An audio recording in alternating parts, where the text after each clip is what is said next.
Hello there, welcome to this Saturday edition of the Performance Cafe.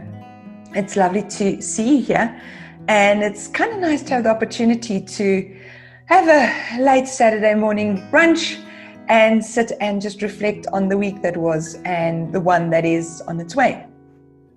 And our topic for today is going to take us back quite some time to the 1820s. To the beginning of the Industrial Revolution, and this happened more or less, well, it started in Britain and then spread across the world, and it started with the mechanization of things like mills and textile mills and the like. And the whole concept here was that where previously there had been craftspeople supplying goods, now all of a sudden there was one industrial move to having factories with these massive machines that created the same products. Whether it's the same quality, whether it's as unique, well, that's a vlog for another day. But the long and the short of it is that there was this move towards industrialization.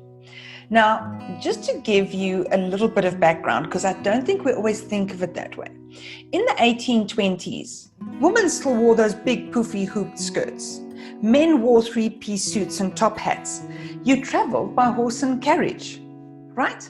Only about 1870, 1880, if I remember correctly, the first Model T Ford rolled off a production line, courtesy of industrialization, of course.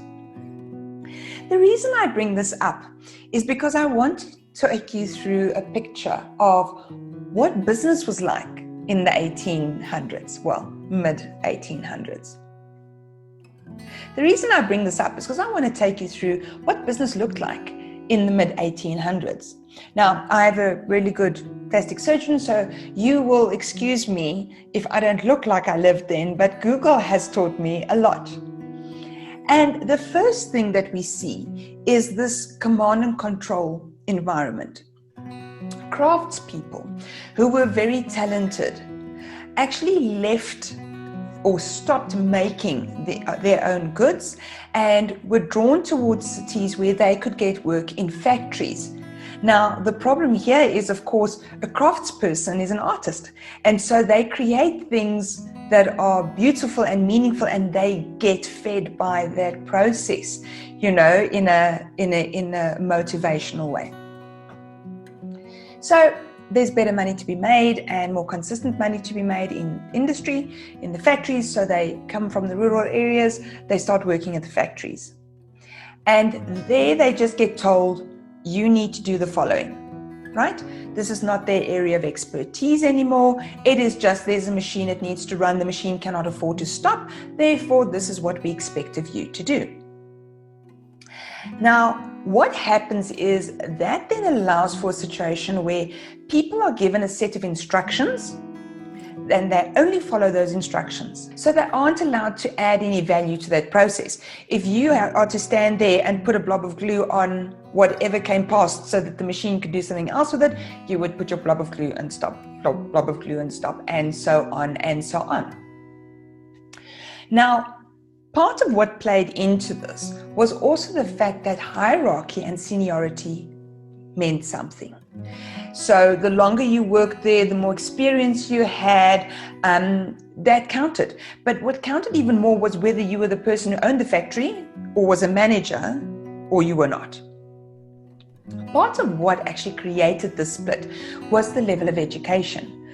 So the rich industrialists, the managers and owners of these huge companies or these huge factories, they would have education, and education was incredibly rare to get. So the craftsmen would be very educated in their craft, but they wouldn't be educated in business and numbers and the factories and the ins and outs of the machines and that kind of thing. So therefore, it actually pushed even further this command and control, because when you consider your employees as not having a level of education, it's kind of like, just do what I say and we'll all be safe. It's as easy as that. I mean, especially in a factory environment. This also led to another interesting dynamic, and that was a lack of transparency. Because the people on the floor had no value to add in the process, we don't have to tell them why they need to do something. We just tell them what to do. And that should be enough, because they're not educated, they're not going to understand it. And so this feeds more of this command control, hierarchy, lack of transparent thinking. So what happened, and I often in my public speaking, I have a presentation called Human Beings, Not Human Doings, because that's exactly what we saw happening, is that craftsperson could go home and weave the most beautiful piece of material, but at the office, they were nothing more than automatons. And as so often happens is, when there's so much labor to be had, there's even less reason to engage with and to connect with employees. Because if you get hurt in the factory, well, you're out and the next person is in. And especially at that stage, I mean, children were allowed to work. There were no rules governing that children had to go to school at all, never mind to a particular age.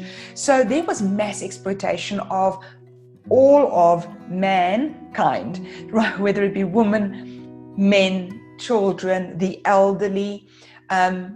It was just literally a dog-eat-dog kind of environment, until unions came about and they tried to fight for individuals in organizations. And as you can see, when you're treating a human being as nothing more than a human doing, then you don't need to motivate them, you just pay them. And they'll pitch because they need the money. And especially at that point in time, you know, there was so much mass poverty that it was really just easier to work somewhere and know some money was coming in than to create something really beautiful, but it took time, was expensive, and you don't know if you could get to sell it again. Right, so we can see command and control, we can see seniority and hierarchy, we can see lack of transparency, and we can see dehumanization and the lack of a motivational environment that really gets people going. And now you're going to ask me, why did you just spend a couple of minutes explaining that? Well, you see, the problem is that we still manage that way today. We don't think of it that way, but oftentimes in our businesses, we have practices that actually belong more to the 1820s than to 2020. And so what I'm going to do is leave you here for today, because I like to keep these short. And tomorrow we will talk about what we can do to improve our management style and really engage employees in a way that is suitable for 2020 instead of 1820. If you like the post, please like and subscribe on YouTube. Like, share, and comment on Facebook and LinkedIn. And I look forward to seeing you tomorrow morning for another episode of the Performance Cafe.